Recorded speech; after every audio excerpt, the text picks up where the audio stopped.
Get the home field advantage every time with Fairfield by Marriott, official hotel partner of the NCAA. Whether you're a student athlete working toward your championship dreams or your team's biggest fan, Fairfield by Marriott has everything you need to get ready for game day. From comfortable guest rooms to complimentary hot breakfast, Fairfield is part of the Marriott Bonvoy portfolio of hotels and official hotel partner of the NCAA. Visit fairfield.marriott.com to book your next game day stay. At Grainger, we're for the ones who specialize in saving the day and for the ones who've mastered the art of keeping business moving. We offer industrial-grade supplies for every industry with same-day pickup and next-day delivery on most orders, all backed by real people ready to help. So you can get the right answers and products right when you need them. Call, clickgrainger.com, or just stop by. Grainger, for the ones who get it done. Welcome into The Verge, a show which covers the Baltimore Orioles minor leagues. The Verge is part of BSL Radio. Baltimore Sports and Life is dedicated to analysis and discussion on the Orioles, Baltimore Ravens, and the University of Maryland. The site has a team of writers providing coverage of those teams and houses live streaming content weekly. Join the conversations at the message board, like BSL on Facebook, and follow BSL on Twitter.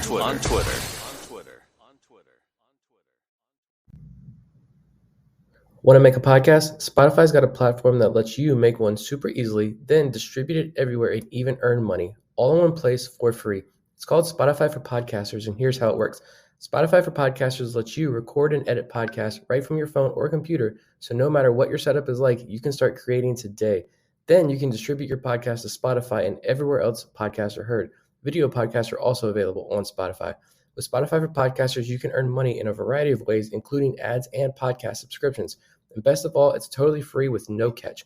Ever since we discovered Spotify for Podcasters, we feel like having options like video podcasts and Q&A lets us be more creative on another level. I highly recommend you give it a try. Download the Spotify for Podcasters app or go to www.spotify.com/podcasters to get started. Welcome to On the Verge. This is Zach Spedden, joined as always by Bob Fallon and Nick Stevens. And on tonight's episode, we've got a lot of big news to get to, including several promotions that were announced in the minor leagues on Monday, headlined by Colton and Joey Ortiz making the jump from AA Bowie to AAA Norfolk. But there are some other big ones in there as well that we'll get to in just a moment. In addition, we're also going to take a look at the Florida Complex League and Dominican Summer League seasons, now that both of them are in the books, talk about the influx of talent that has hit the Delmarva Shorebirds roster in recent weeks, and we'll wrap up the show with a look at a possible contract extension for Adley Rutschman on the heels of the Seattle Mariners agreeing to a large extension with their prized young player, Julio Rodriguez. That's all coming up on tonight's show, but first we want to shout out new members of our Patreon community, and I will turn that over to Bob. Yeah, so I don't know why, but all of a sudden we got a big rush of patrons the last couple days here, and thank you for those who have signed up. First up was Alex Clark, John Pfaff, Harrison Witt, Seth Dawson, and Jordan Myers. Thanks for joining up. We really appreciate the support, and I hope you find it worthwhile. I would say a well-placed tweet. Might have had something to do with that, Nick. I mean, we got some people in that Patreon group who know some things, so yeah. It's a good time. Yep. You want some insight before everyone else knows? Maybe it's an idea to sign up and get into that WhatsApp group. I don't know. Just saying. Well, we'll get into that news because we've kind of been alluding to it on our Twitter feed at BSL and The Verge now for close to 24 hours, and that was Colton and Joey Ortiz making the jump from AA Bowie to AAA Norfolk. That is not all that happened, though, however, as Darell Hernaiz will go from Aberdeen to Bowie after an excellent run between the two A-ball levels this year. And despite being just over a dozen games into his professional career, Jud Fabian is making the jump from Delmarva to Aberdeen after a phenomenal run with the Shorebirds. And we've got some Grayson Rodriguez injury comeback news, as Rodriguez is slated to make a rehab start for the Ironbirds this week. Will be his first time on the mound in an organized game since he hurt his lat back at the beginning of June. We're going to start here, though, with Cowser and Ortiz, and I think that for both players, this is really a well-earned promotion. Cowser, since he got to Bowie earlier this summer, has torn the cover off the ball, hitting .341 with an OPS of over 1,000 in 224 plate appearances. Ortiz, meanwhile, continues to flash impressive defense at shortstop, and has really picked up the pace offensively in the last 2 months, giving him a 269 average with a 792 OPS and 15 home runs and 485 plate appearances for the Bay Sox. It's also worth noting that Ortiz, who was drafted by the Orioles back in 2019, will be Rule 5 eligible after this season. So this promotion to AAA probably all but signals that the Orioles plan to protect him from the Rule 5 draft with a 40-man roster spot this offseason. So some significant moves here, and I'll start with Nick. I think that for neither of these players, this is a particularly surprising development, but what are your thoughts? I said after he walked off Altoona, Colton Cowser that is, after he walked off Altoona on Sunday that I had seen enough. And I'm glad the Orioles agreed because he was clearly not being challenged anymore in AA. And I knew the strikeouts would decrease from his time in Aberdeen. That was never a concern to me, no matter how many times people said I should be concerned. Like but what surprised me the most is the power surge when he got to Bowie. I mean, he got 10 home runs in 49 games after he just had 4 in Aberdeen. And they're not cheap shots either. I think we were all obviously hoping for a bit more power when he moved up to Bowie, but 10 home runs in that span, I think exceeded at least my expectations of what he was going to do. And we're talking about 224 plate appearances where that on base percentage was 469, the 184 WRC plus. That's a substantial sample size here. So we're not talking about just a quick month in Bowie and look what he's done. This is a good amount here. And I think now he's going to get a full month at AAA to close out the year, put himself into a pretty prime position in 2023. And I think my only question with Cowser at this point now is like, do we think he continues to follow the Kyle Stowers path and maybe as an Arizona Fall League candidate, like play across 3 levels, get substantial amount of time in at AAA, close out the year, go out to the Arizona Fall League, face some of the best pitching prospects in all of baseball, start next year in AAA for, a couple of weeks, and then he's called up fairly early on in 2023. Like, I wouldn't hate giving him that additional challenge, but with Joey Ortiz, like, I'm just happy for the guy, to be honest. Like, he was slapped with this all glove, no bat stigma early on in his career and worked his butt off to become the hitter that he is. And now I think the word elite gets thrown around, loosely, and myself included, but he is truly an elite defender, in my opinion. And I think just like Cowser, he's exceeded expectations. Like, I wasn't concerned a month or two in the year when he wasn't hitting that well, but as the season kept progressing and he continues to not hit very well, I was thinking, all right, is he ever going to be able to come back from this? And turns out he put in back-to-back months of over 1,000 OPS, and he hit 11 home runs in those 2 months. He had 9 career home runs up to that point. He more than doubled his career home run total in 2 months. So my only concern now with Ortiz is, like, we're fans. It's why we do this podcast, why we do this show. We have our favorites in this system. We don't hide that. And Joey Ortiz has become one of my favorites. And so now I'm just thinking, like, all right, sure, he's in this position now to get added to the 40-man roster, but do the Orioles think he has a home somewhere on this Major League roster, or is he a pretty easy trade candidate in the offseason? That's the only thing now that I'm looking forward to. But, yeah, fantastic job by both of these guys. Yeah, I'll go back to Cowser first. I think that game-winning home run was like 108 off the bat, 440 feet to dead center field, something like that. And, yeah, who knew he would have that kind of power potential? I guess the Orioles did when they drafted him. But if you look at the difference between when he was in high A to when he got up to double A, it doesn't really look like there's much. His walk rate's basically identical. It's 16.2 in high A, 16.1 at double A. Dropped his strikeout rate by 3%. Obviously spiked his power. WRC plus is 60 points higher. But what I noticed was that he's using the whole field a lot more. In high A, he was pulling the ball a lot, and his percentages were pretty evenly spread out once he moved up to double A, and he stopped hitting the ball on the ground as much. He hit it. The ground ball percentage of 51% with the Ironbirds. It's down to like 35.5% with Bowie. So obviously that'll help things out. Plays a underrated center field, I think. So yeah, he's on the Kyle Stowers path for sure. But I could see him, if he has a really, really great month here and then just comes into spring training looking even more improved. If they want yet another shot at one of those rookie of the year bonus draft picks, maybe he starts the year on opening day. So it'd be interesting to see what the Orioles do as far as the outfield goes this offseason. That'll be interesting to watch. And then with Joey Ortiz, it's just a matter of 2 halves of this season so far. If you look at before July, He was batting .206 with a .596 OPS, walking only 6.5% of the time, striking out 20.2% of the time, a 119 ISO and 63 WRC plus, over 252 plate appearances.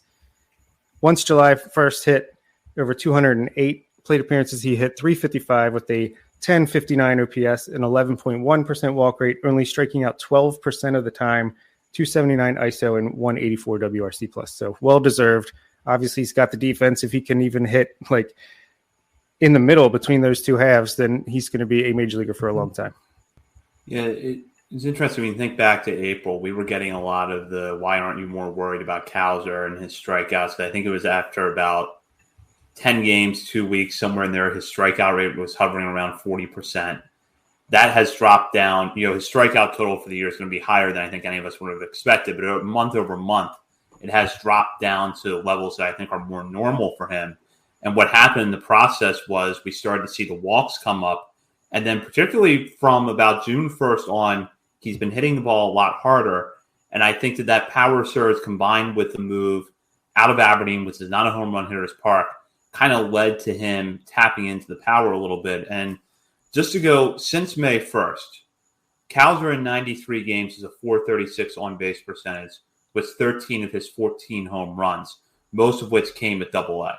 So the power really has come along. And like Bob said, I think his defense in center field is underrated. I don't know that 10 years from now I see Colton Cowser as center fielder necessarily, but I think for the first few years when he's in the major leagues, he could more than handle a position.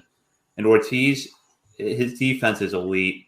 And what I was looking for over the first few months of the season was, maybe if the bat doesn't come quite back around for him, that glove will still allow him to stick around for a while. He's always had a good plate approach. So, maybe he can find a way, even if the bat doesn't come back. But then the bat did come back in the last 2 months. And I think what we've seen is he settled some of those questions that were left even before the season started, which was that power uptick we saw in 2021 sustainable? And I think that just what happened was that it took him a few months to get comfortable. John Mioli wrote a great piece about Ortiz a few weeks ago in his newsletter, and it kind of shone a light for me on how far behind Ortiz was. Or I don't want to say how far behind, but how long of a road back it was for him with that injury. He couldn't start swinging a bat normally until February. So you think about it, he didn't have that off-season ramp-up that a lot of players have, and I think it just took time for him to come into play. And, as for what Nick brought up, we'll see. I think if the Orioles, do make a move this offseason and trade from some of their minor league depth, the middle infield would be an obvious place to start. And some teams would probably love Ortiz. But at the same time, you could probably put Ortiz at AAA next year, let him play every day for the first few months. You have a nice double play combination in him and Connor Norby.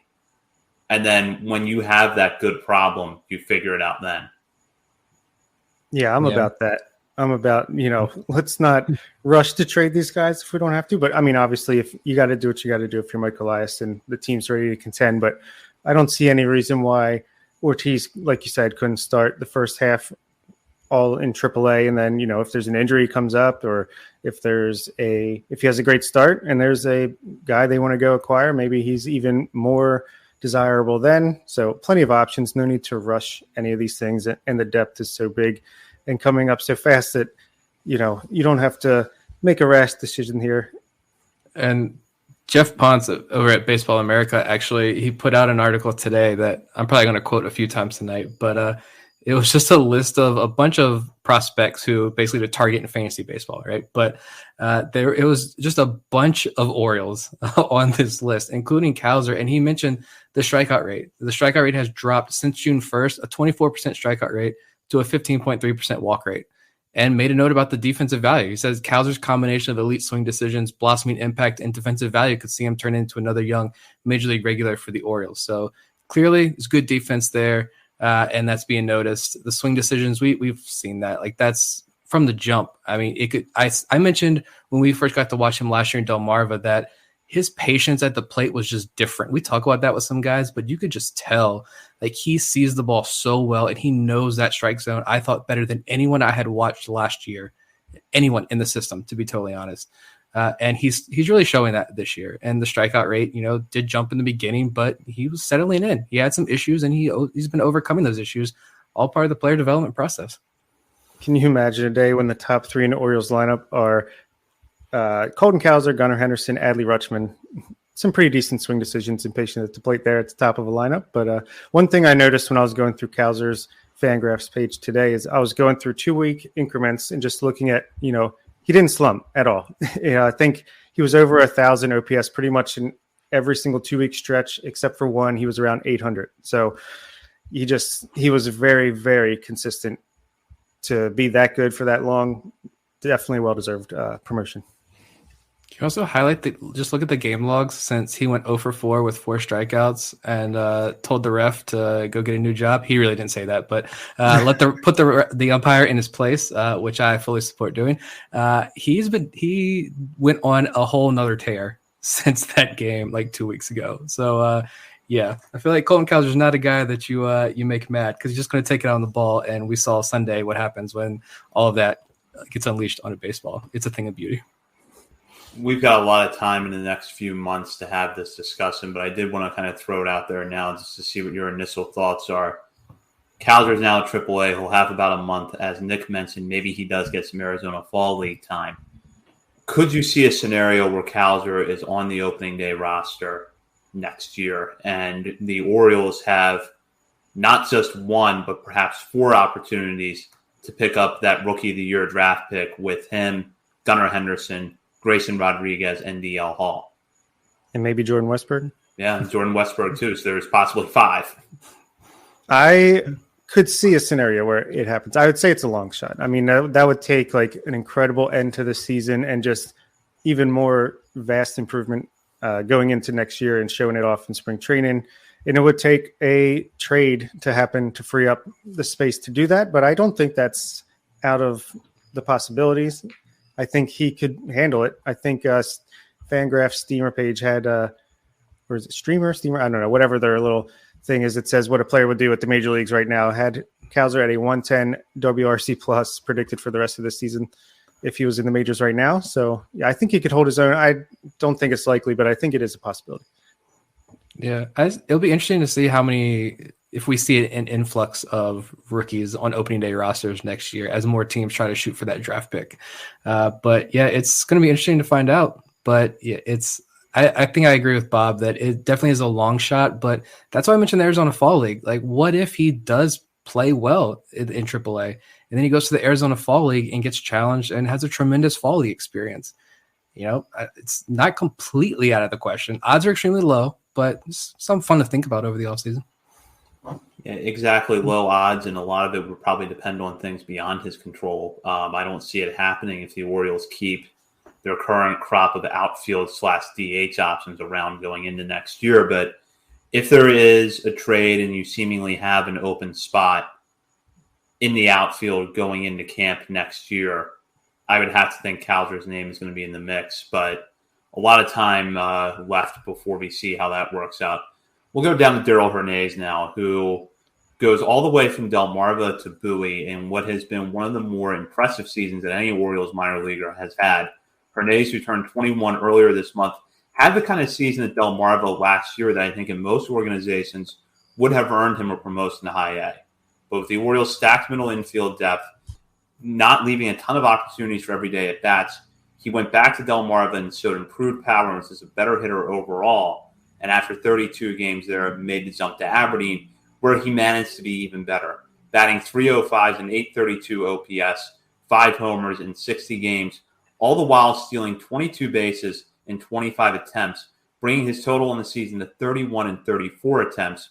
He rounds it out with 11 homers, 54 RBIs, and an .840 OPS between the two A-ball levels. And he will now be a starting infielder in Double-A over the final month of the season. It's just 21 years old. And this is a player who coming into this year that I think the three of us liked, but we still didn't know entirely what to make of. He still seemed young, raw. The walk rate in Delmarva last year had been really low.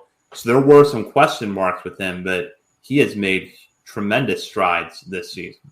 Yeah, and I know I had, and all of us probably, mentioned him as a possible breakout candidate coming into this year.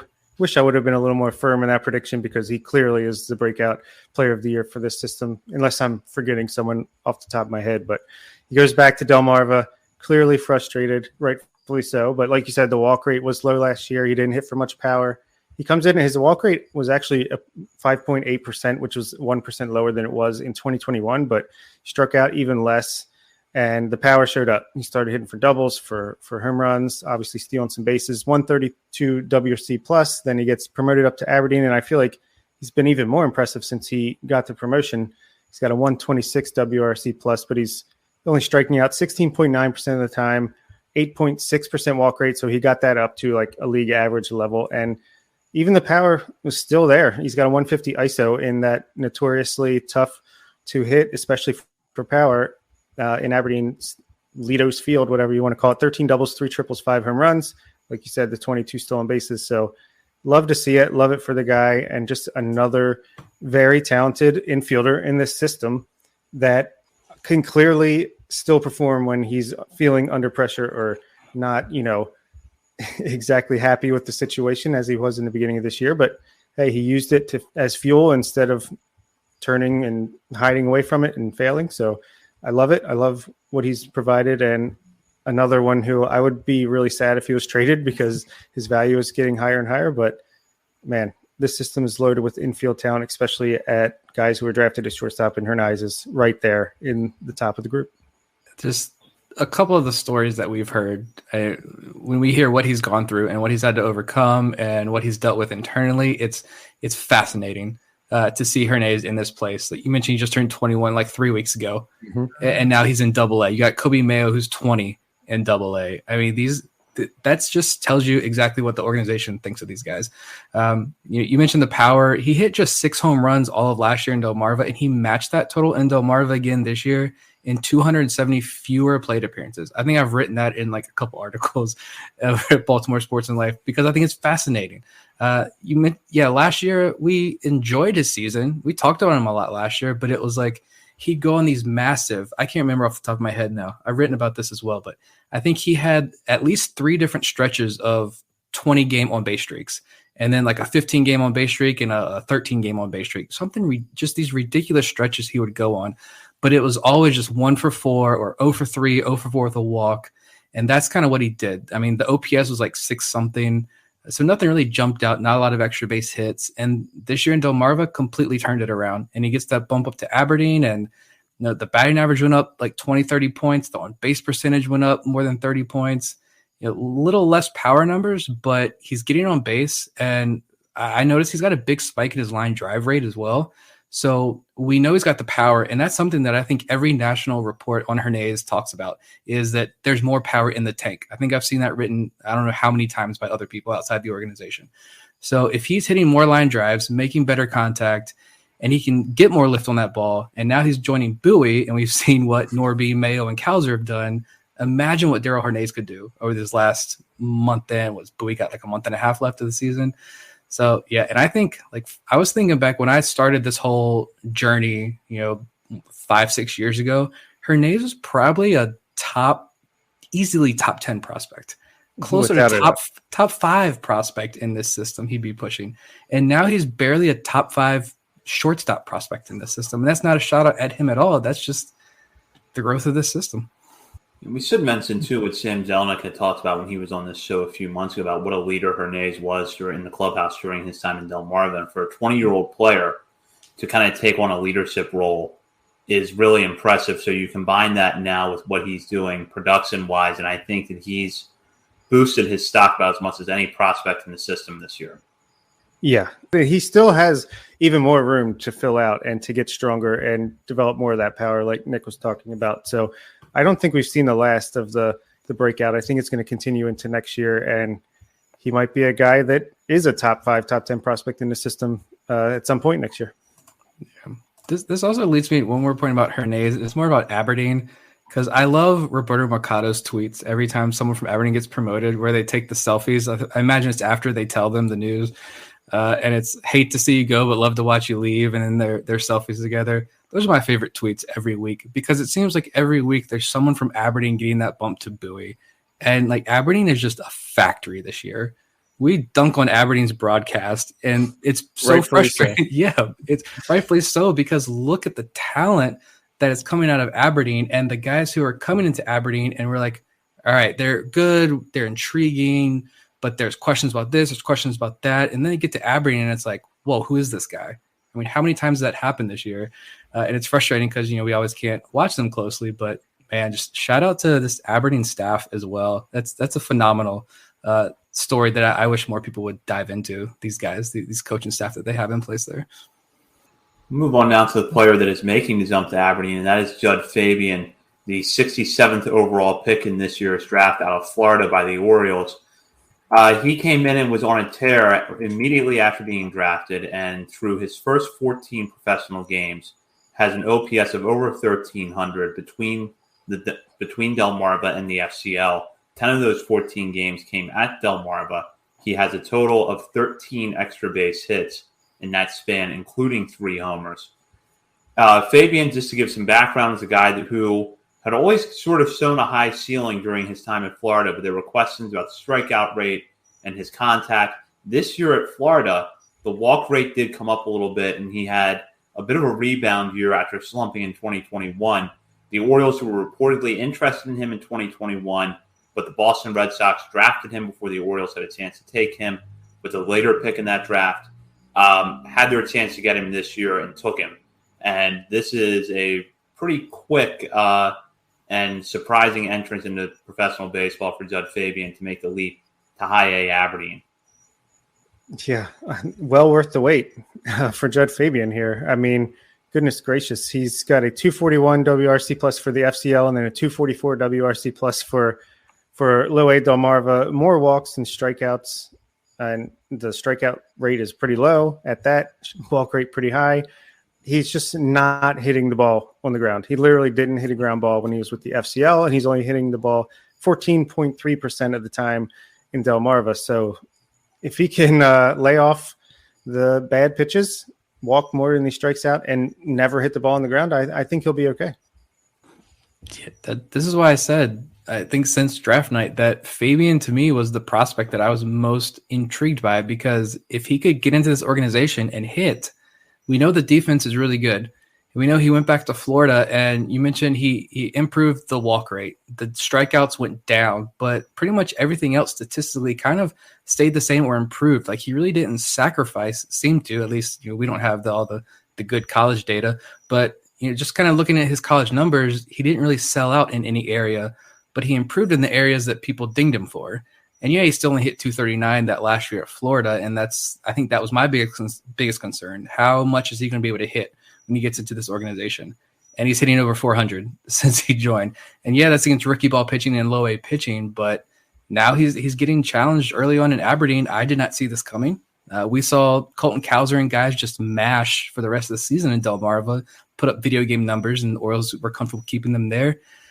Clearly, Fabian's ready. I think this is a guy who is not going to spend a lot of time in the minor leagues if everything continues to go right. We'll see. Right now, he's got more walks and strikeouts, but you could not ask for a better start for Jud Fabian. This is an unbelievable pick. I almost feel bad because it cost him like $1 million, but his loss our gain, and now we're all winning here. It's all good.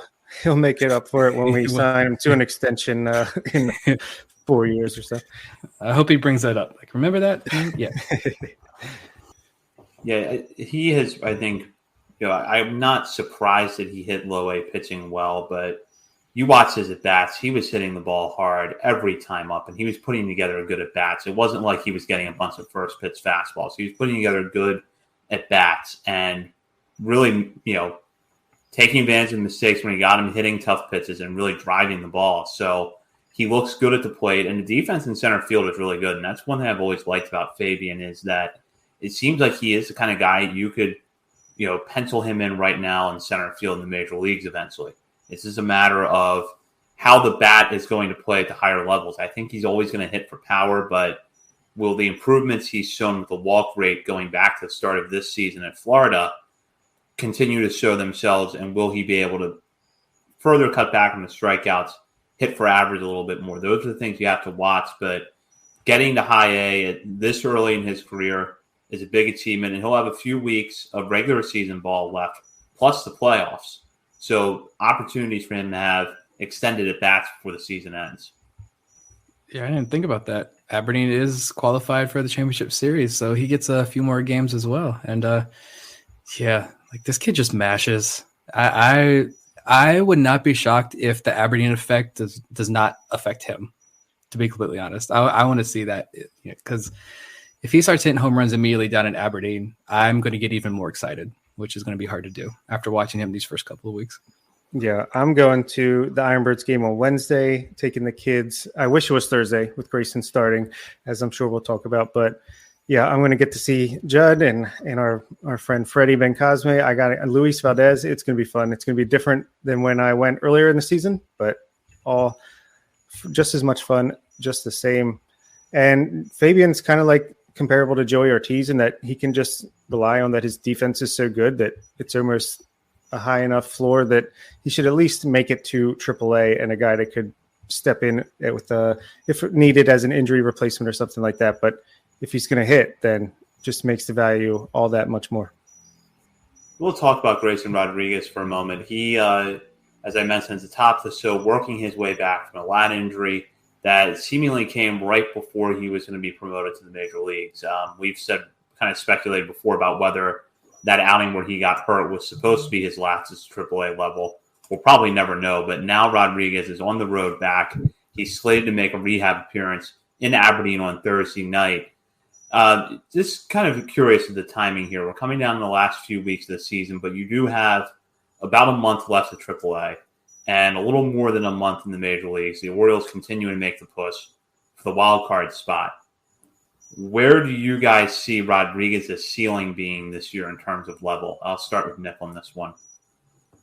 I mean, it's tough because we don't know, how severe the injury was. We don't have any specifics about this injury. But, I mean, seeing as it's August 29th, you've got a month left of the season, a little over a month in the major league season.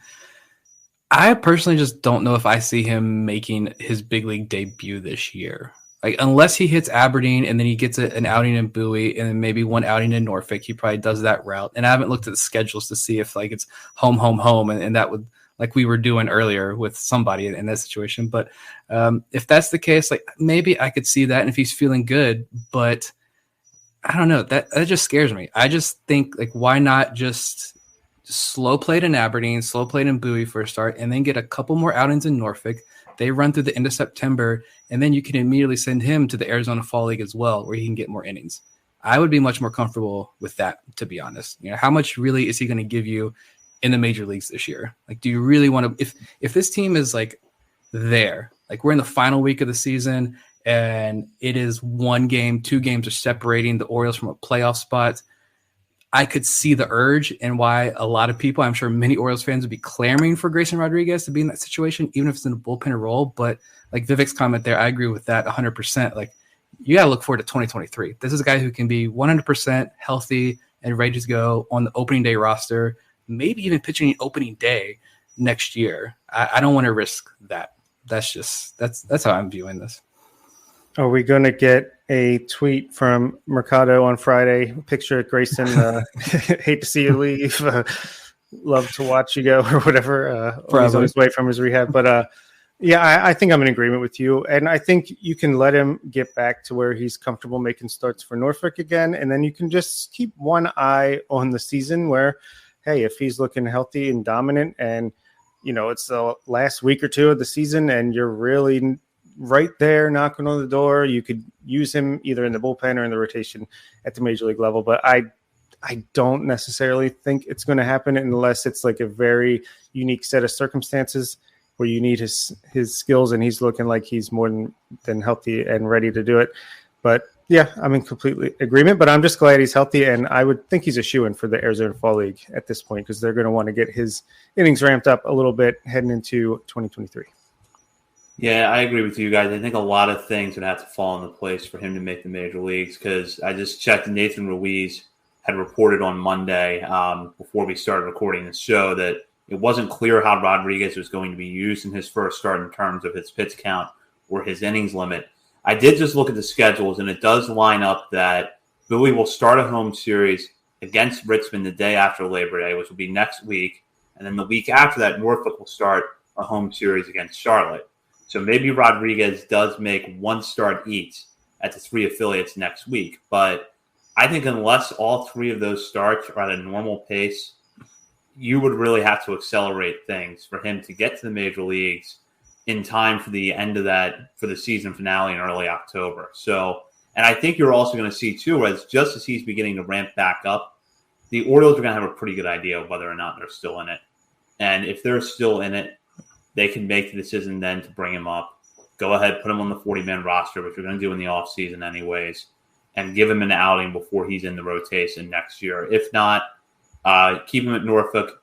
Like Bob said, send him to the Arizona Fall League. And he comes into camp with the mindset that he is pitching in the opening day rotation next year. It's not a question of does he go back to AAA or not.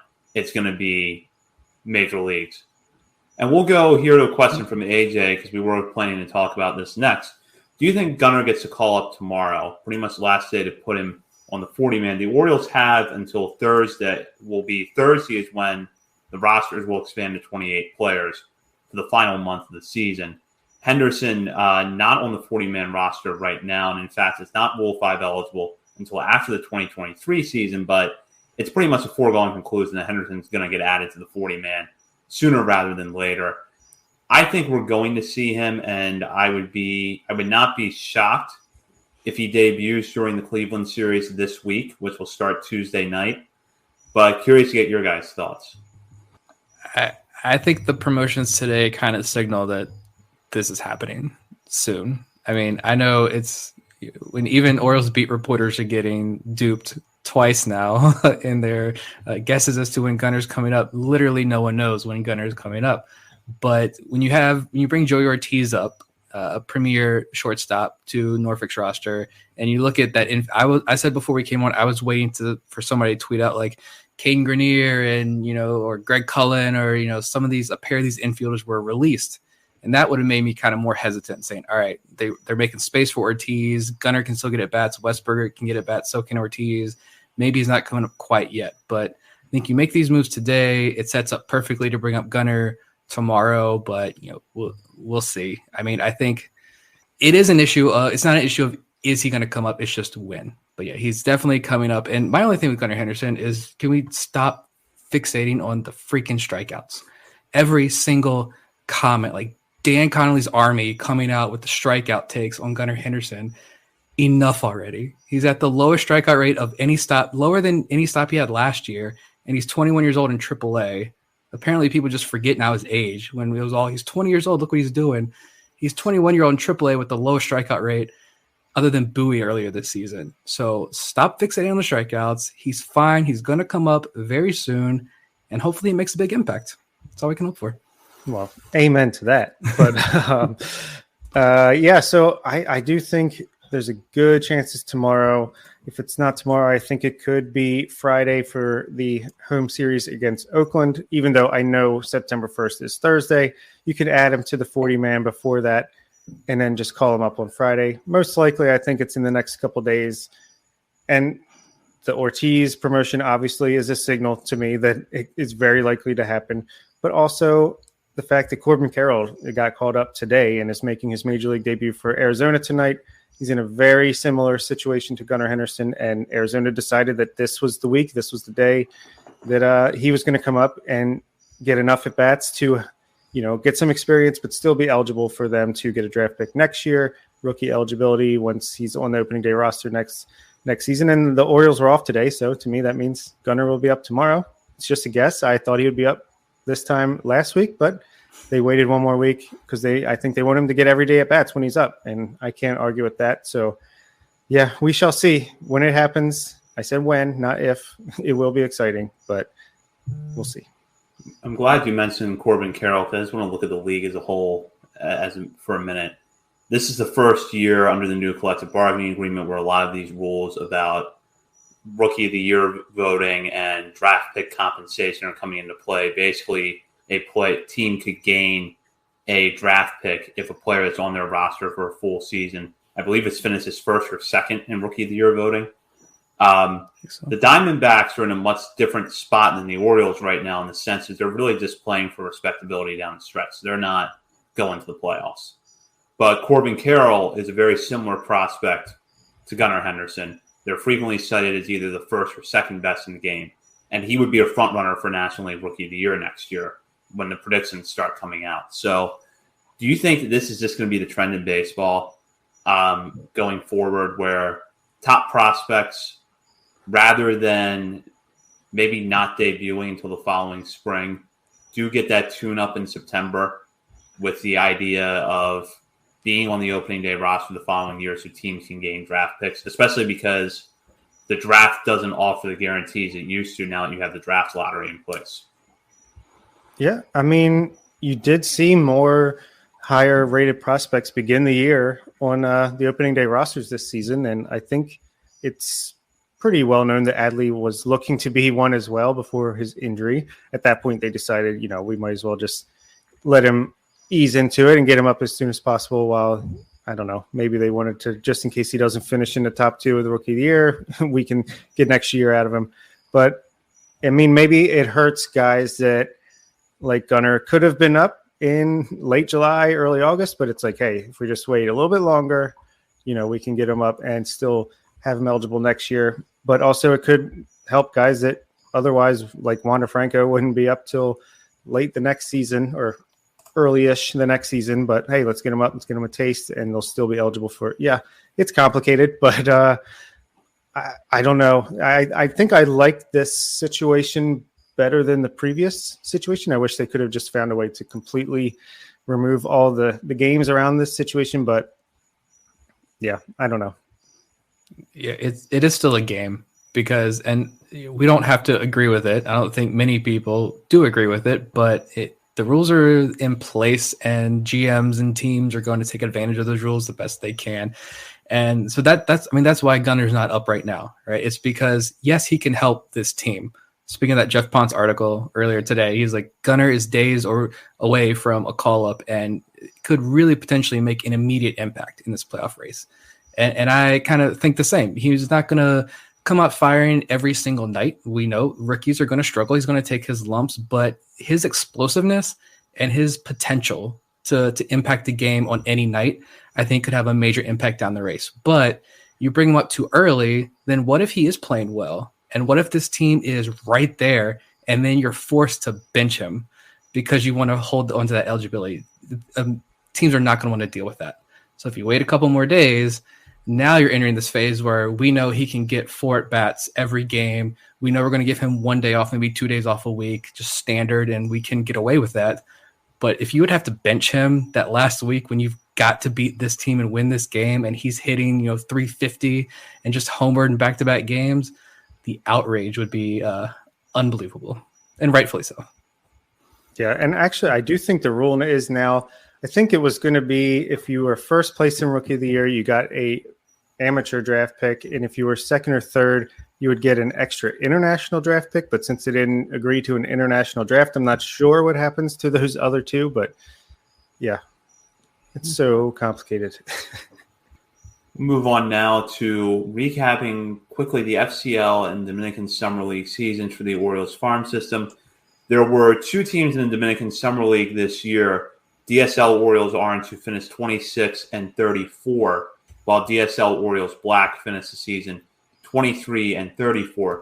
And across the 2 teams, you saw kind of an interesting mix of players that have been added to the system, particularly over the last year or 2, as the Orioles became more active in the international market. So looking at DSL Orioles Orange, that was players like Edwin Amparo, Gene Mata, both of whom put together pretty solid seasons. And DSL Orioles Black also featured a pretty strong crop of players, including Leandro Arias, Aaron Estrada, who looks like the possible Frederick Ben-Cosme breakout of 2023 after a season where he batted .368 with an OPS of over 1,000 in 45 games.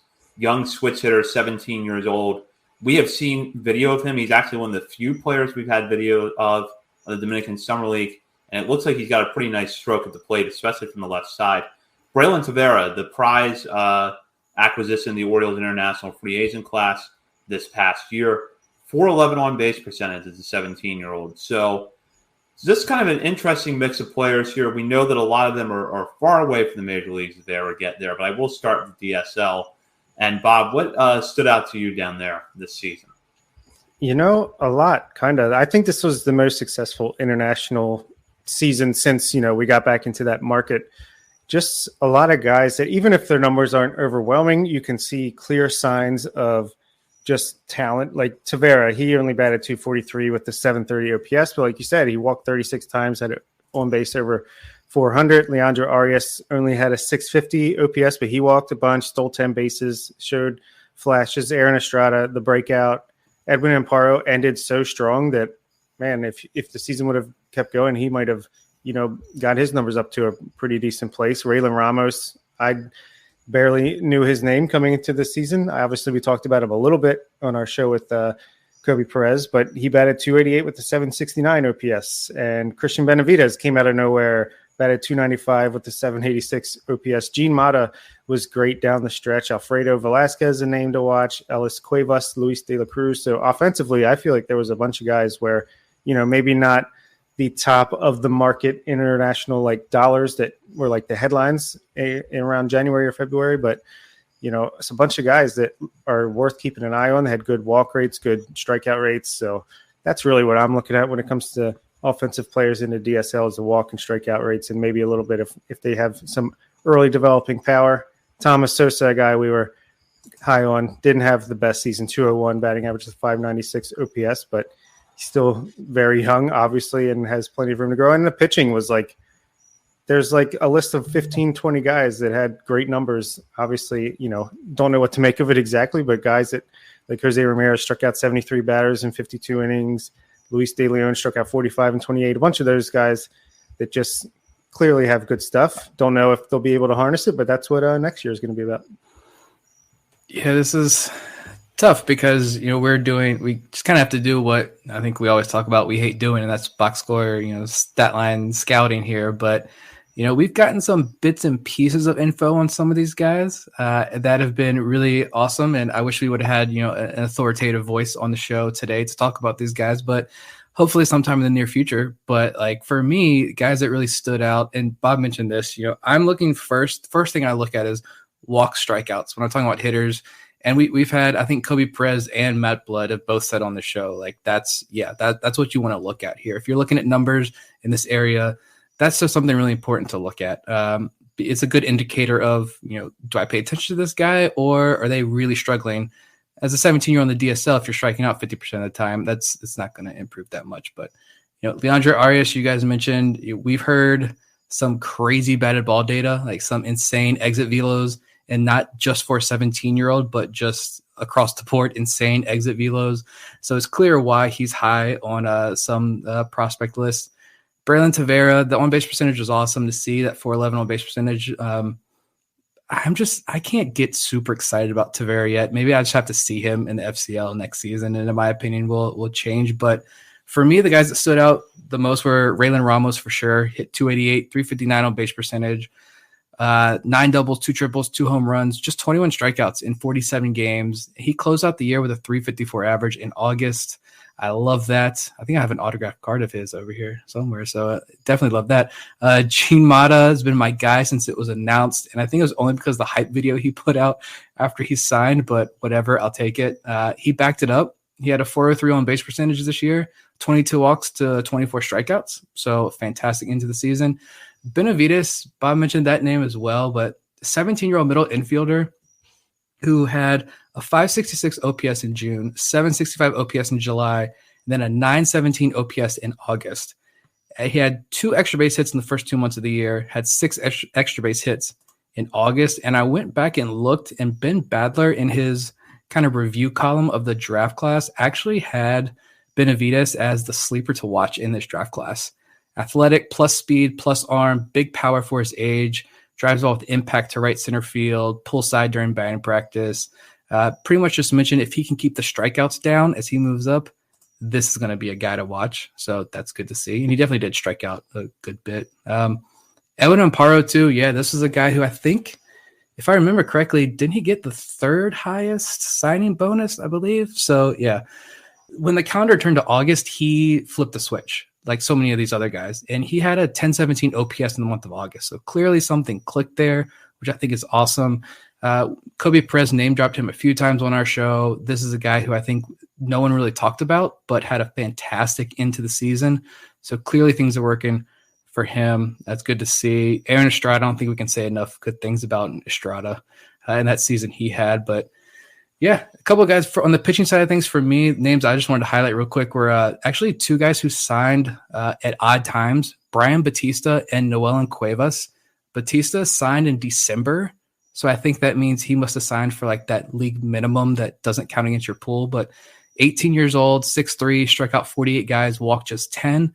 You love to see that for a pitcher. Noelan Cuevas is a lefty, a little bit older, but he struck out 40, walked just 12, 2.08 ERA. He also signed in December. And then Jose Leandro signed in May of this year. But he's a 6'3" lefty who we saw some video on. Big curveball already, good breaking stuff, a lot of strikeouts. Did walk a number of guys, but had a 1.91 ERA. Leandro, Cuevas, and Batista are three guys, as far as pitchers go, that I'm definitely keeping my eye on in the FCL next year. And Luis Cesario, the guy who the Paul Fry return. Had some good games, but overall just kind of statistically decent.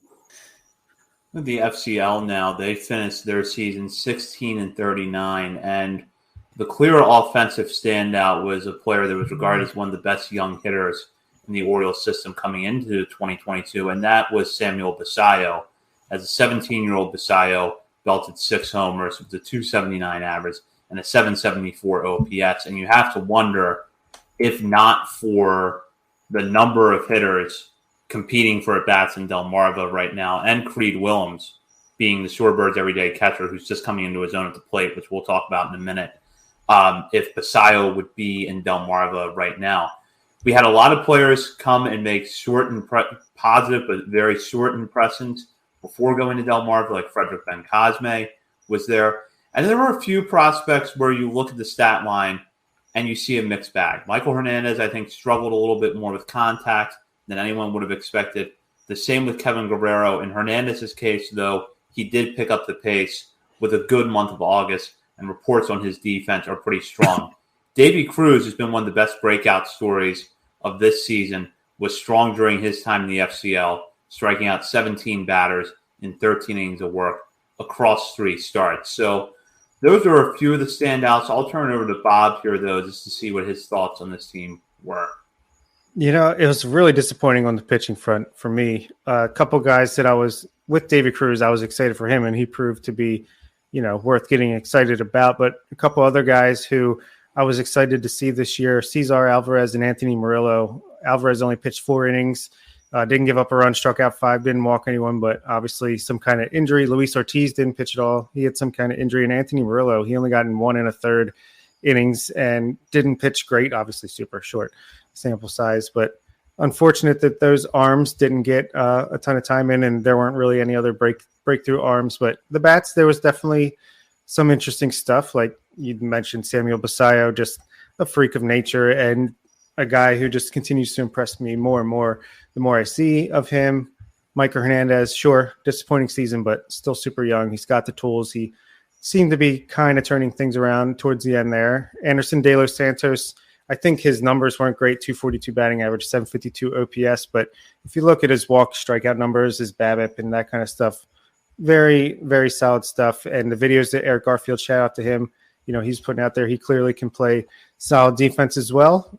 Carlos Rodriguez was a little bit of a breakout.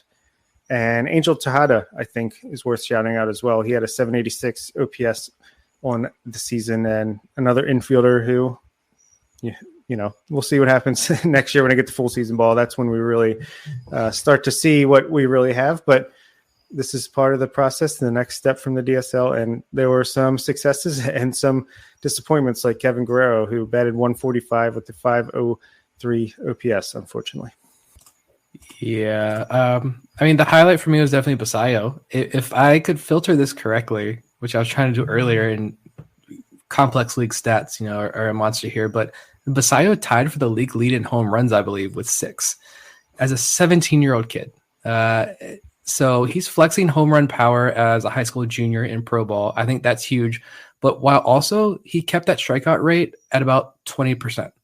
So for me, that says a lot about his potential. Big power hitting catcher with a good eye at the plate, good swing and miss numbers as a teenager. He's going to be 18 years old and in Delmarva next year with 11 pro home runs already on his resume. Just absurd. We'll see what happens as far as position goes, but we saw the reports earlier this year. Some of the numbers, I think Kobe Perez mentioned, the arm strength numbers. He throws the ball hard down to second base. So for now, he's a catcher. We don't have to worry about him moving off position at this moment. Anderson De Los Santos, I think, was a guy who the numbers don't match the metrics, and he could be a real breakout guy as a 19-year-old in Aberdeen next year. I think you mentioned a Frederick Ben Cosme-esque rise. That could be Anderson De Los Santos for real. To me, I was excited to see guys like Junior Lara. I was anxious to see him break out this year, but really didn't. Kevin Guerrero, Victor Gonzalez, we didn't see much of any of those guys this year. Victor Gonzalez was the player to be named later, and he has to be the savior of the Miguel Castro trade with New York now, since Kevin Smith is on the development list where players go to never be seen again. And Luis Gonzalez, the two outfielders, Luis Gonzalez and Steven Acevedo. I got really excited because Gonzalez had a huge month of July after a terrible June, huge July, and then kind of meh August. I hope maybe he has a good fall camp and they put him in Delmarva next year and say, here's your chance. Let's see if you got it. But Steven Acevedo, on the other hand, I think he got demoted back to the FCL like 3 times this year. A 5.11 OPS when he was with Delmarva and 50 strikeouts and 126 at bats. So I don't know if we see any more from Steven Acevedo, which is tough because both those guys had a lot of helium last year, or going into 2020. But Hernandez is a tough one. He's got no home runs and a 560 OPS and a bunch of strikeouts and a 191 average in 82 career games. So he is only 18, but we'll see. We'll give him another year and see if he can turn the corner. But pitching, I agree with Bob. Nothing stood out. As disappointing as that is, even, again, shout out Eric, the great videos, but videos, the stats, all of that, I didn't see much. Maybe Junior Pena. Yeah, he touched 100 at one point, I think we found out. So that was cool. Yeah. But it happened again. Well, cumulatively, I would say that Juan Rojas stood out, but the bulk of that production was actually with the Twins before he came over in the Jorge Lopez trade. He pitched 30 innings with the Twins, striking out 58 batters. Rojas, by the way, an 18-year-old right-hander, and then was pretty dominant in 8 2/3 innings for the Orioles. Didn't allow a run, struck out 12 batters, walked 5 though. But he was solid. But we were talking about someone who's not going to turn 19 until January, probably going to be developing that strict reliever profile. So we'll see where things go from him. Before we wrap up with the short season talk and head to Delmarva, anything else either one of you want to add? Yeah, speaking of Frederick Ben Cosme, I guess because it happened in the middle of the week last week, he got promoted to Aberdeen. I don't know if we mentioned that on the show, but and then he went 2 for 5 with a triple in his first game, and he's had 9 at bats, hasn't struck out once. So we'll see if he solves that puzzle that is the Aberdeen hitting situation. Congrats to him. I think he's legit. And it's fun to see so many other people get excited about Ben Cosme. Like, why is he not a top 30 prospect yet? All this stuff. It's like, well, that's good. That's a good problem we have. How do we fit Frederick Ben Cosme into this top 30 list? I'm going to try. It's happening. This guy's legitimate bat-to-ball skills. And the power has started to flash more, I think, as the season has gone along, which is a really good thing.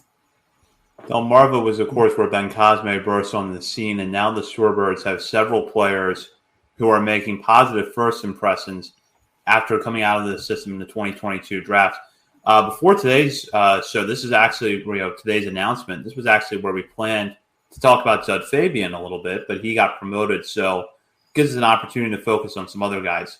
Dylan Beavers has gotten off to a strong start at Delmarva with an OPS of over 1,000 through 51 plate appearances in 10 games. He has stood out.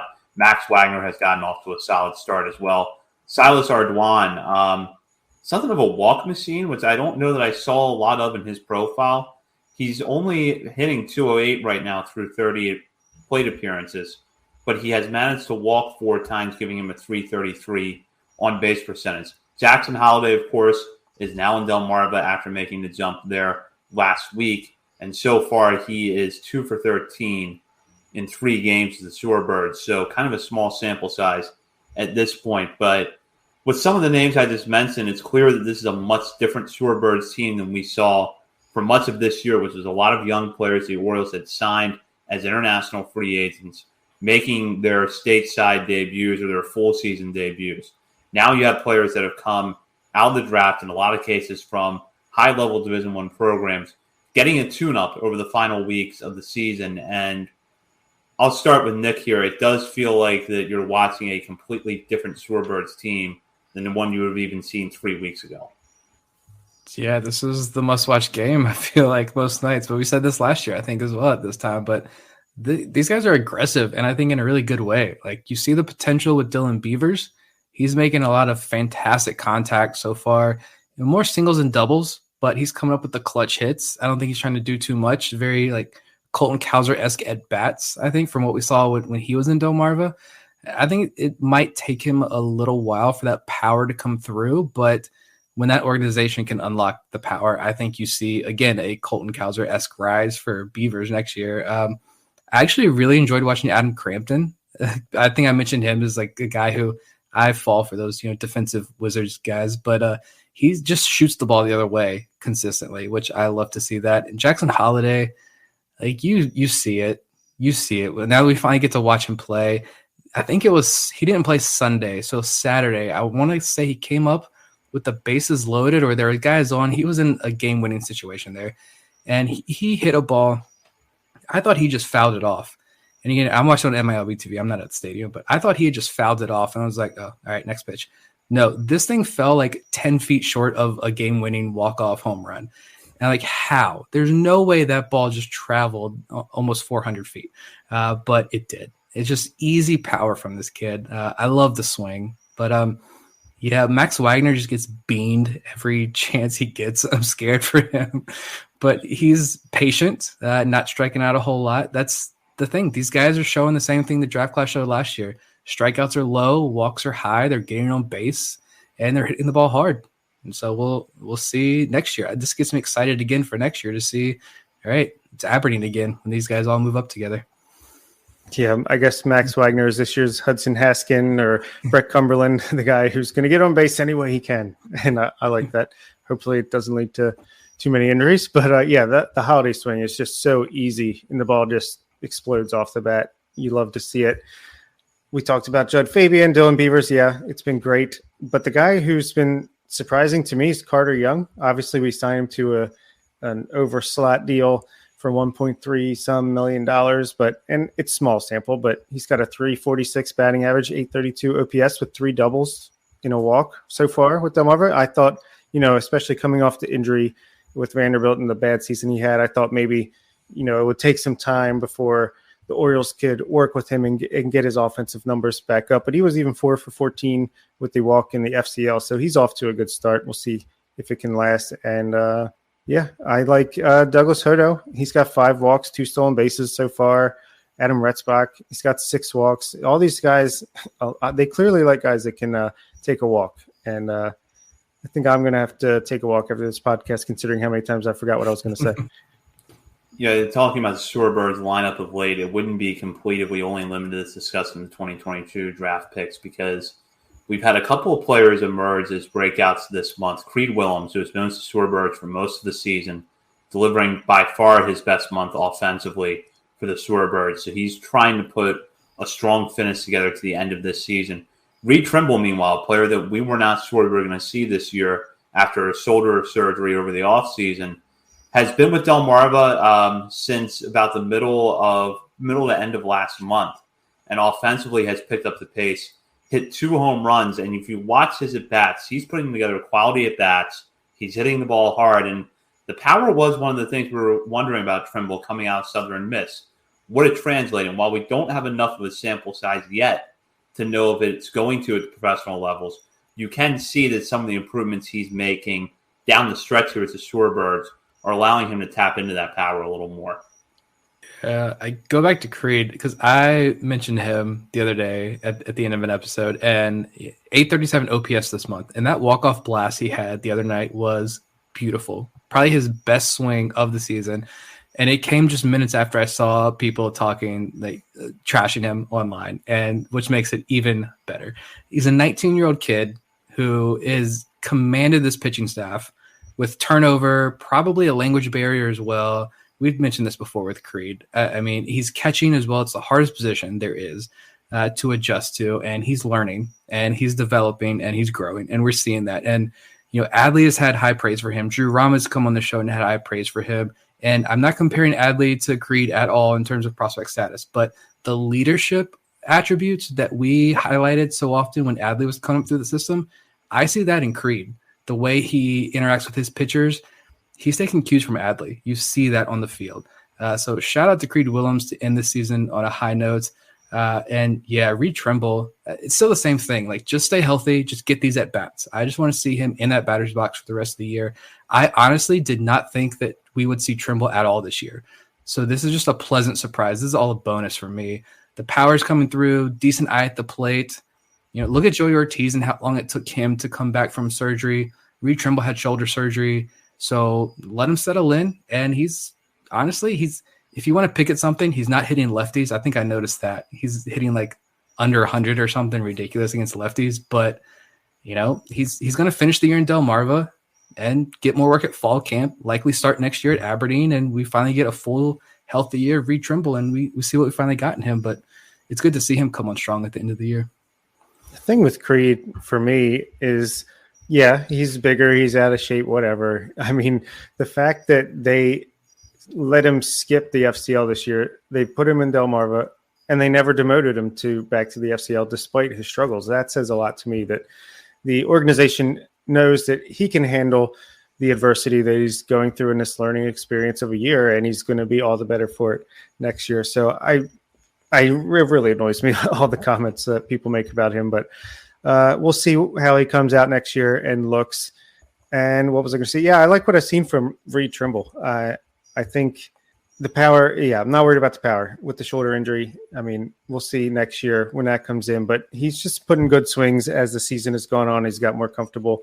Obviously, he had a great game when he was 3 for 4 with the walk one game last week, and then he was 1 for 3 with the walk on Sunday. So he's getting in the swing of things, and unfortunately, the season is ending in about 2 weeks. But we'll see if he goes to the AFL. I don't know if they're going to think that he's ready enough for that level of competition, but I like what I've seen from him lately. And unfortunately, Anthony Servideo, what's going on with that guy? Struggling even in the FCL when that season ended, and he didn't get the bump up when it did. So unfortunate. Development list? Yeah, that's the biggest disappointment because he was fun to watch on defense last year in Delmarva. We know the walk numbers were, I think I called him the walk god numerous times. It was sports hernia and then a groin injury at the end of the year again. So maybe that's what's keeping him out, the continued issues with the groin injury. But this is a full year pretty much that he's lost after missing 2020, limited 2021. I mean, I don't know. It's looking tough for Anthony Servideo. Yeah, it is. We'll move on, though, and talk about a big story that happened in baseball this week and whether we could see something for the Orioles on the horizon. Julio Rodriguez, one of the leading contenders alongside Adley Rutschman for American League Rookie of the Year, agreed to a massive contract extension that could run well into the next decade with the Mariners. It's a very complex deal, and I don't have 45 minutes to get into every intricacy of it. So I'll just give you some of the simple details. The base of the contract is 7 years, $105 million that will start in 2023, plus a $15 million signing bonus. After that, though, the Mariners could pick up club options based on where Rodriguez's performance in AL award, MVP award voting, how that goes out over the next few years. They would have to pick up that option after the 28 season. And the deal could end up running, if all options are exercised, could end up running through the 2039 season and be valued at over $470 million or at $470 million. So this is a massive contract that I don't think we have quite seen in baseball history. So a lot to unpack, but where this comes back to the Orioles is Adley Rutschman. Right there with Rodriguez neck and neck for Rookie of the Year award. And Rutschman has been a guy that, going back to when he pretty much entered the system, the question was, when the time came, would the Orioles pull the trigger on an extension? We've talked about on this show before, but we feel like on the heels of the Rodriguez extension, it's worth revisiting. And it feels like those conversations, if they're going to take place, are going to start sooner rather than later. Bob, I just want to get your thoughts on, number one, do you think that the Orioles and Rutschman will explore an extension sometime between now and the start of the 2023 season? And what could you see that looking like if it does happen? I do think at least the Orioles are going to explore it. I don't know if Adley's up for it or not. We'll see. But, I mean, let's get it done. Sooner the better. I'd love to see an 8 to 10 year deal, but this Julio Rodriguez contract might be precedent setting. I don't know if teams or players are going to like this type of deal more, but yeah, I mean, I think Adley would probably be similar to the Wander Franco extension if we were going to do that. So maybe like, I don't even know. It's hard with the arbitration and it's going to be cheaper in the beginning, but I think the team would love to do it. It's all about if Adley's up for it. And yeah, add it. We could do 8 years, $250 million. I'm fine with that. You solved it. There it is. No, I went back to old friends. We talked about this before when old friend Stephen Loftus actually put out what I think is the best article that I've seen written about this so far. I know there've been a few more, but Stephen Loftus is the man who the Braves got a good one. Still miss him. He kind of mentioned the 3 different options. I'm trying to scroll back here and look, but he mentioned 3 options, and this was before Adley came up, and we knew Adley was going to be this good. But the 6-year, $52 million deal, buy out the pre-arb years, that's not going to happen. Buyout option 2 was the buyout pre-arb plus some options, so it comes out 6 years plus 3 options. So a 6-year deal at $70 million could come out to 9 years, $126 million. And I think all 3 of us at the time said like that's probably the option you probably go. But and then he said the Tatis mega style deal, which I think would now have to be the Julio Rodriguez mega style deal, but 12 years, $200 million. I don't know. Like, I don't do contract numbers and all this stuff. All I know is that for me, like, you've got to lock this down, I think. And it would be the perfect first step this offseason, right? This team is winning. Top prospects are arriving. They're having success.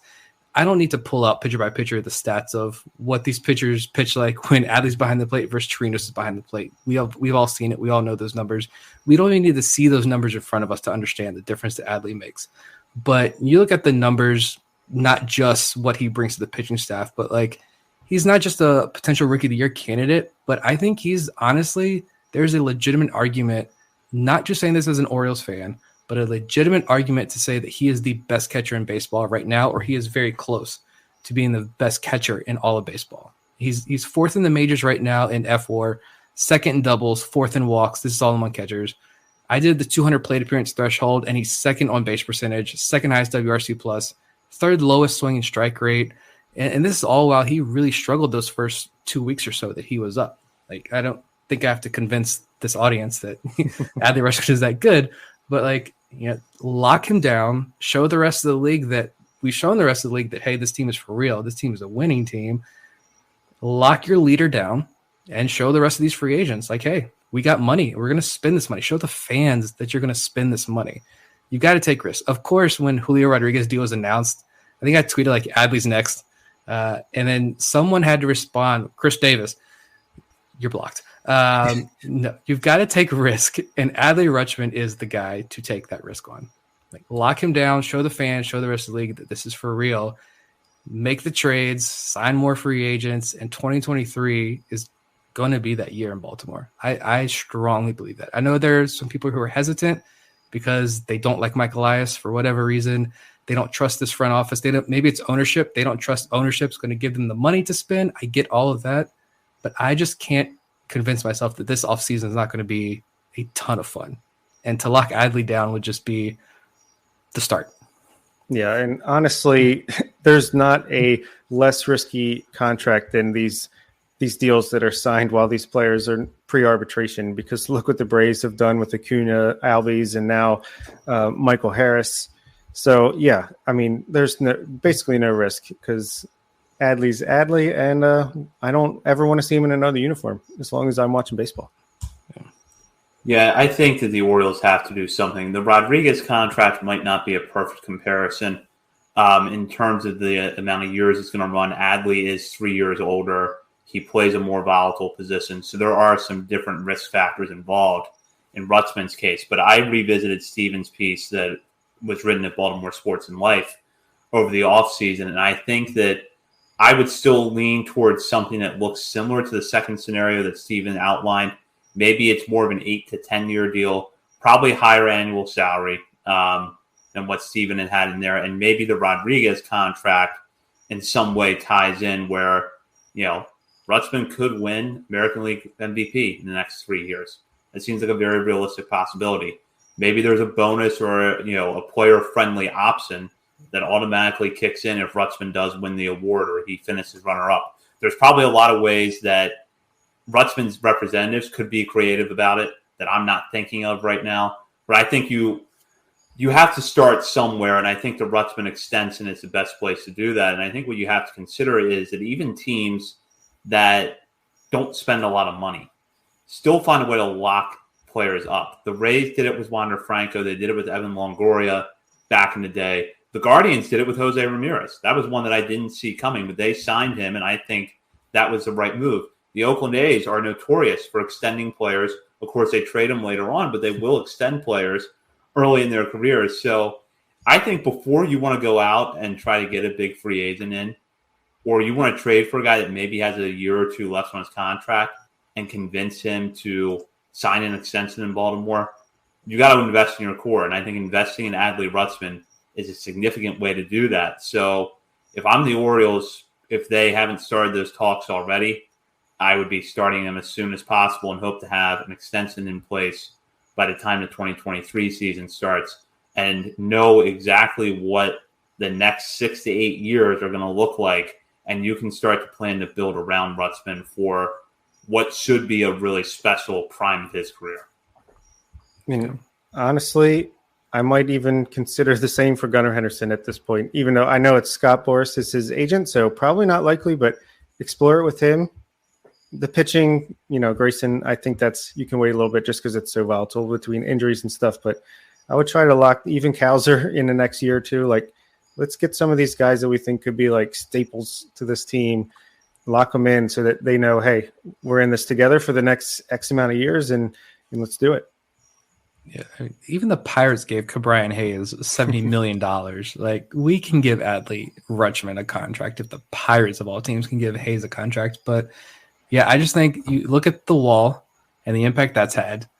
Just the overall rise of this team this year. If you can go out into free agency and say, yeah, this is our guy who's behind the plate and he's locked down for the next 8 to 10 to 12 years.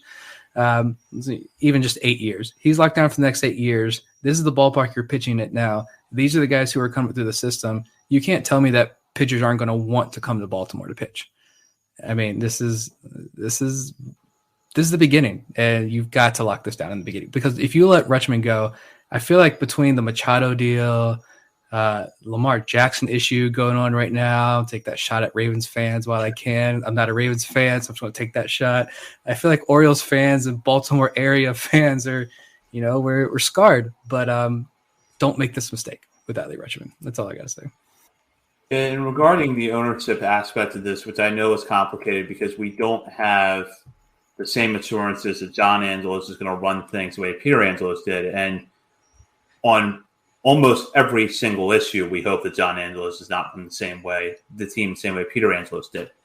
But with Peter Angelos, there actually was a line of contract extensions before players hit free agency. Brian Roberts got one that didn't really work out, but it was a popular move at the time. Mike Messina got one, unfortunately didn't end his career in Baltimore. Same can be said for Adam Jones and Nick Markakis, but there is a precedence in Baltimore for these kinds of extensions, and for the most part, having them work out under Angelos. So I don't really see any reason to believe that there is going to be hesitancy from ownership unless there are things that are much different now that haven't become clear to us yet.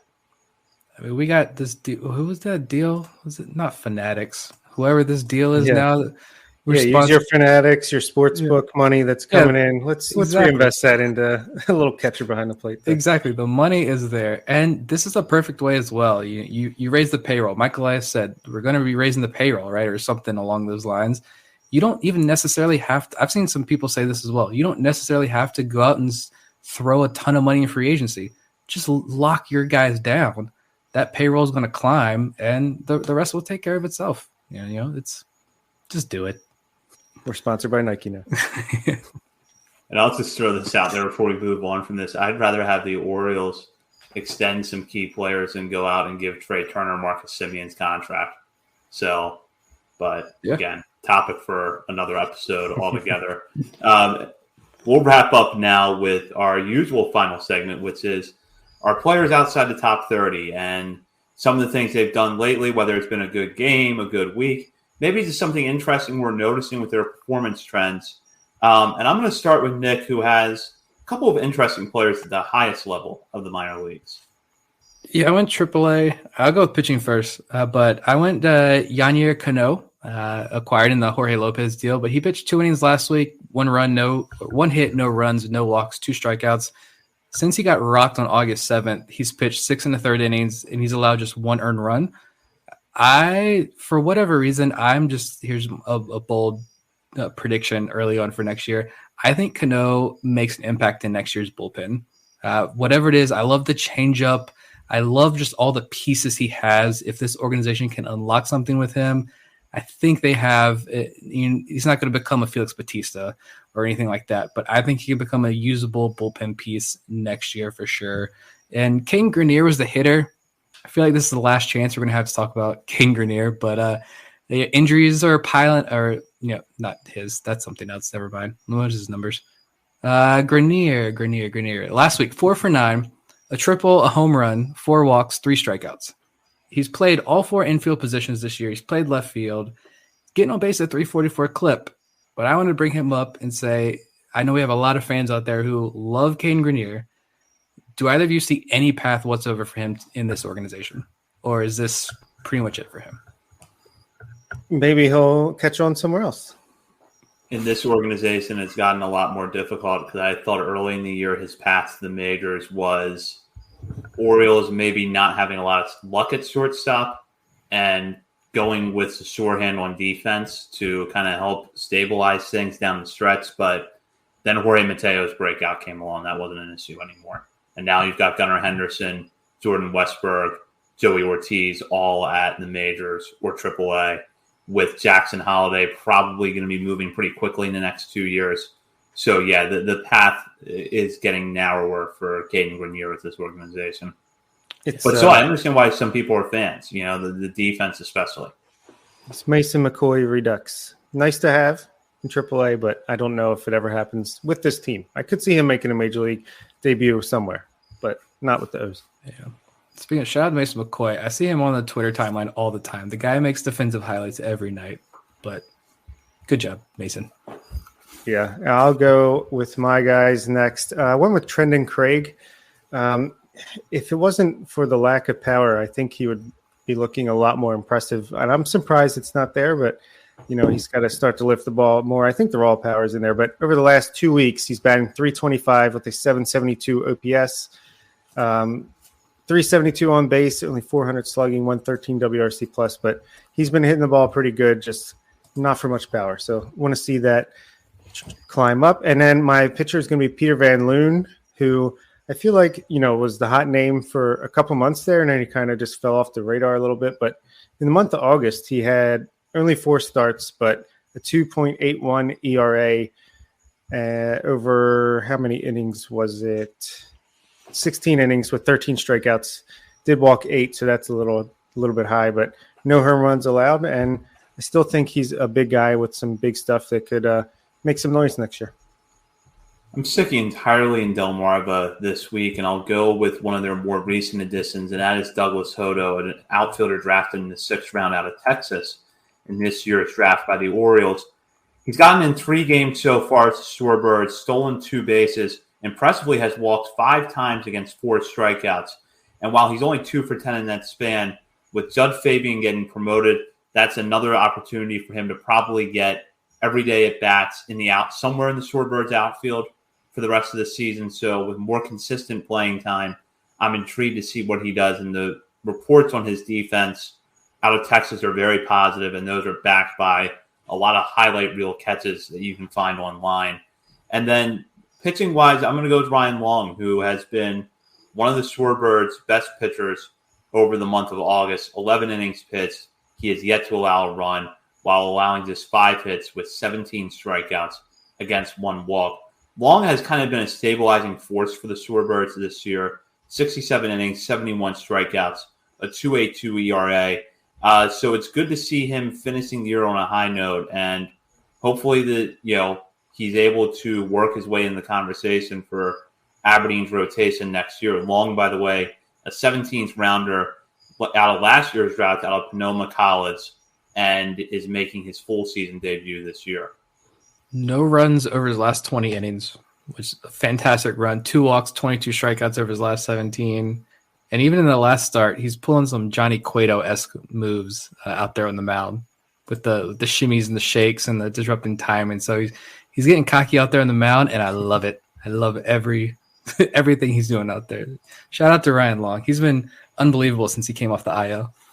Also, shout out to Trace Bright, who did pretty good in short stint in the FCL, and he has like 3 scoreless innings with 4 strikeouts, I think, with Delmarva. So off to a good start for a bright future ahead for Trace Bright. Well, that does it for this week. So we will be back next week with some of the latest Orioles minor league news. And a quick note, we will be airing on Tuesday night next week. There's obviously a holiday on Monday, but then the Orioles also have a doubleheader against Toronto that is going to be pretty pivotal to their wild card chances. So we'll be on the air Tuesday night when there's just one game to compete with and not a holiday. In the meantime, check out BaltimoreSportsAndLife.com for all the latest coverage on the Orioles, the Ravens, and college sports. Be sure to join the message board and engage in discussion with fellow readers of the site as well as contributors. And follow us on Twitter at BSL on the Verge for all the news and highlights throughout the week. We'll be back next Tuesday. In the meantime, for Bob Phelan and Nick Stevens, this is Zach Spedden. You've been listening to On the Verge. The United States Border Patrol has exciting and rewarding career opportunities with the nation's largest law enforcement organization. Border Patrol agents enjoy great pay, outstanding federal benefits, and up to $20,000 in recruitment incentives. If you are looking for a way to serve something greater than yourself, consider the U.S. Border Patrol. Learn more online at cbp.gov/careers/USBP. That's cbp.gov/careers/USBP.